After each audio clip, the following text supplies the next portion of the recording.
कोहरा नदी के दोनों किनारों पर नीम, पीपल और बरगद लगाने का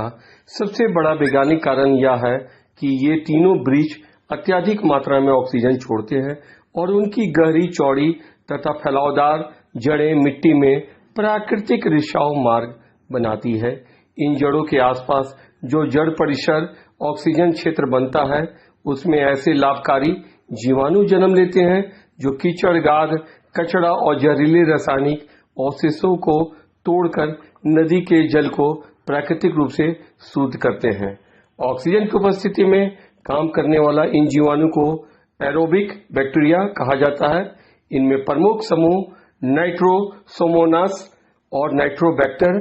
नाम के जीवाणु होते हैं, जो अमोनिया तथा नाइट्रेट जैसे विषैले तत्वों को सुरक्षित रूप में बदलकर नदी के जल की जैव आवश्यक ऑक्सीजन मांग BOD को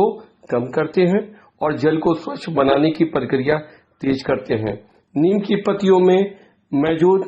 अजाडिरेक्टिन, पीपल के पत्तों में पाए जाने वाले उप वनस्पति रसायन तथा बरगद के पत्तों और जड़ों में पाए जाने वाले फाइकस समूह के रसायन मिट्टी तथा जल में जैव शोधन प्रभाव उत्पन्न करते हैं, जिससे भारी धातुएं, आर्सेनिक तथा हानिकारक सूक्ष्म जीव कम होते हैं। जैसे ही वृक्ष ऑक्सीजन छोड़ते हैं, वैसे ही ऑक्सीजन आधारित लाभकारी जीवाणु की संख्या बढ़ती है